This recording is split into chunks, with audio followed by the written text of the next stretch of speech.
The Ryugyong Hotel, North Korea. The Ryugyong Hotel in Pyongyang is a 105-story pyramid-shaped skyscraper that has been under construction, on pause, under construction again, and on pause again for so long that it has developed its own distinct category in architectural history, the world's tallest unoccupied building, a structure whose existence raises more questions than its silence can answer. Construction began in 1987, halted entirely in 1992, when North Korea's economy collapsed following the dissolution of the Soviet Union, resumed in 2008 after a 16-year pause during which the concrete shell simply stood in the Pyongyang skyline without explanation or acknowledgement, and has continued in a state of ambiguous incompleteness ever since. The building was so completely absent from official North Korean maps, photographs, and state media during its abandoned period that the government appeared to be attempting to pretend a 330-meter concrete pyramid in the middle of the capital city did not exist, an effort complicated by the straightforward reality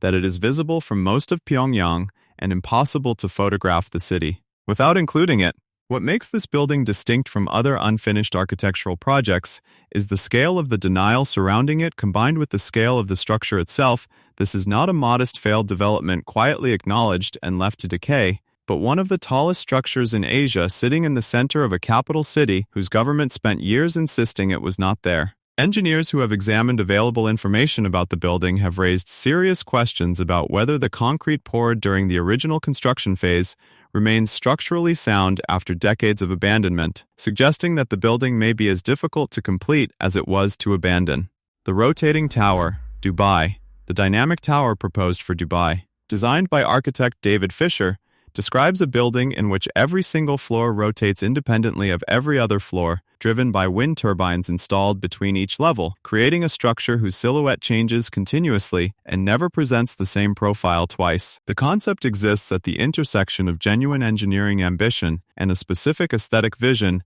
that treats the building not as a fixed object, but as a permanent performance, something that is always in the process of becoming, rather than ever simply being. Each floor would be capable of completing a full rotation in approximately 90 minutes, meaning a resident on one floor could watch their view shift from east to west and back again, while the floor above them faces an entirely different direction, and the floor below faces another direction still. What makes this building genuinely strange, rather than simply technically ambitious, is the experiential reality it would create for its occupants living in a building where the relationship between your window and the city outside changes constantly, where the building you looked at yesterday from your bedroom is tomorrow visible from your kitchen, where the orientation of your home is a variable rather than a fixed condition. The project has been announced, discussed, and promoted across multiple years without reaching construction, which places it in the specific category of architectural proposals that may be more significant as ideas than they will ever be as buildings,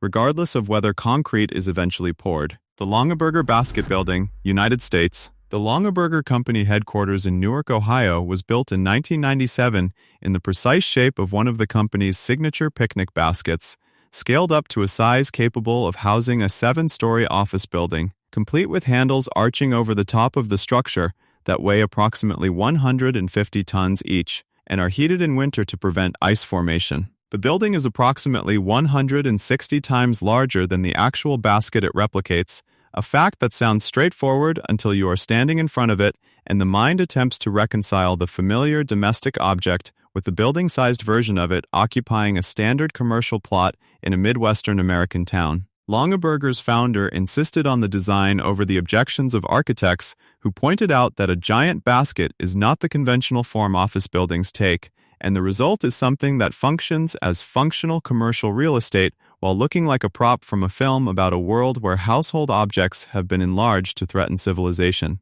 What makes this building distinct from other novelty architecture is that it was the genuine corporate headquarters of a genuine company rather than a tourist attraction or a themed entertainment venue. People went to work there every day, held meetings in a building shaped like a basket, and presumably after enough time stopped noticing what it looked like from the outside, which is perhaps the strangest detail of all. The building was sold after the company declined and has since changed hands several times, each new owner inheriting the specific challenge of repurposing a 7-story basket for whatever comes next. The Crooked House Poland, Krzywy Domek, in Sopot, Poland, is a shopping center completed in 2004 whose entire external structure appears to have been designed by someone who found right angles personally offensive and decided to eliminate them entirely from the building's vocabulary. The walls curve, the roof undulates, the windows tilt at angles that suggest the building is either melting slowly or breathing, and the overall impression from the street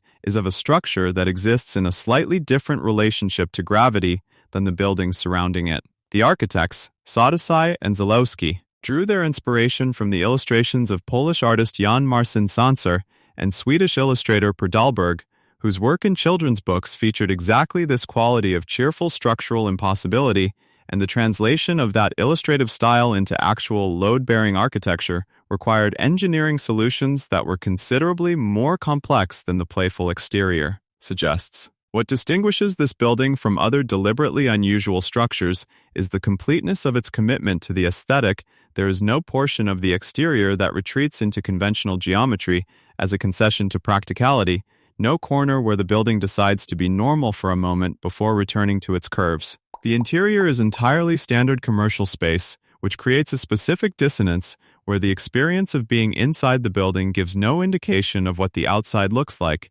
making Kurzui Domek a building that is entirely about its exterior in a way that most architecture, which attempts to integrate inside and outside experience, deliberately avoids. The Habitat 67, Canada. Habitat 67 in Montreal was designed by architect Moshe Safdie and built for the 1967 World Exposition as a demonstration of what affordable, high-density urban housing could look like if the design constraints that produced conventional apartment blocks were abandoned entirely in favor of something that treated each unit as a distinct three-dimensional object that happened to be stacked alongside and on top of other distinct three-dimensional objects. The result is a structure of 354 identical prefabricated concrete modules arranged in a configuration that gives each unit its own outdoor terrace, its own specific relationship to light and view, and the visual impression of a building that was assembled by someone moving boxes rather than by someone following a conventional architectural plan.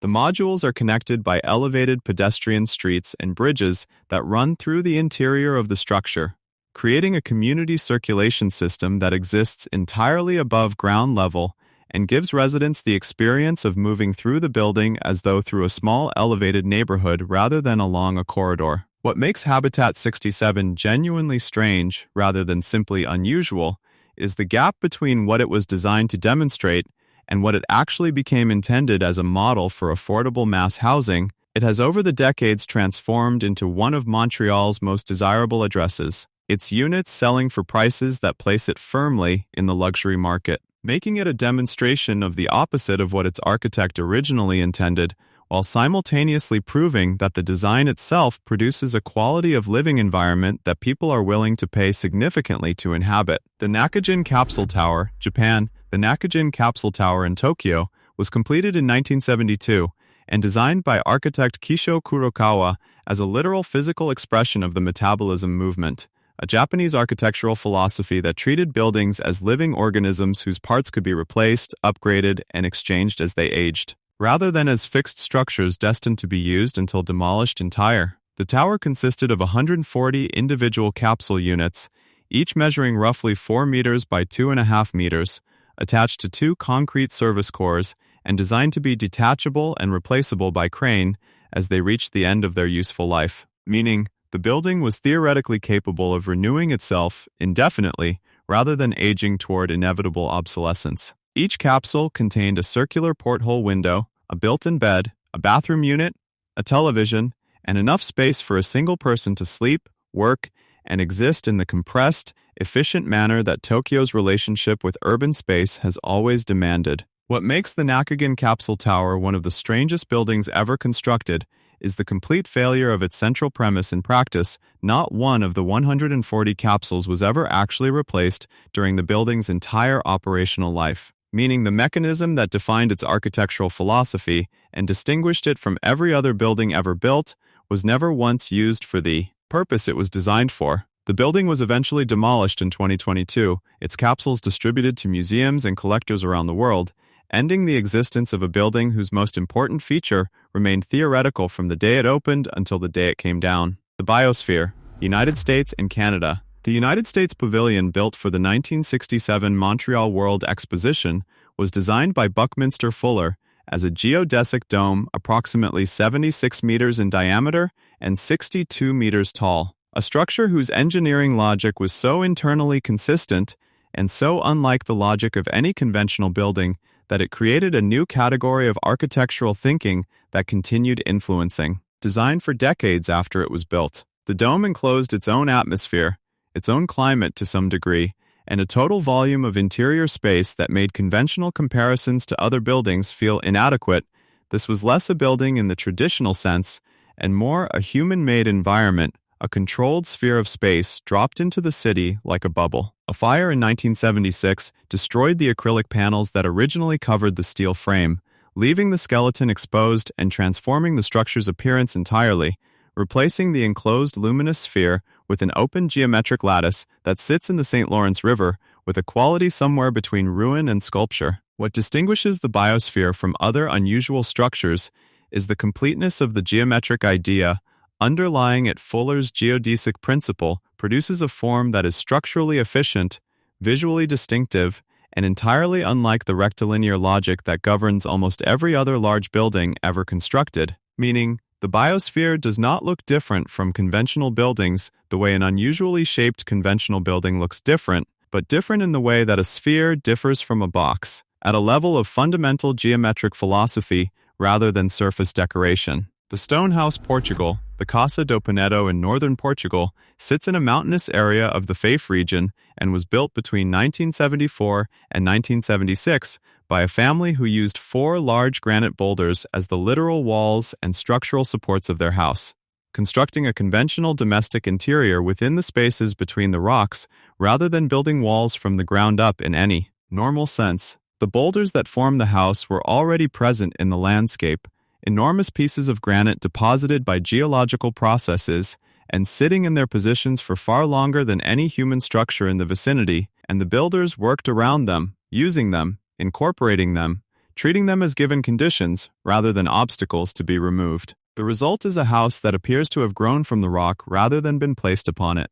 its roof sitting between the boulders at an angle determined entirely by the height and position of the natural stones rather than by any design decision about what a roof ought to look like. What makes this building strange in a way distinct from the deliberately unusual architecture found elsewhere on this list is its complete absence of architectural ambition. In the conventional sense, nobody was trying to make a statement or demonstrate a philosophy or explore an aesthetic. A family wanted a house, the boulders were there, and the house was built around them with a practicality so total that it bypassed every convention of construction without apparently noticing that it was doing so, producing something that looks like the work of a visionary while being simply the work of people who used what was available.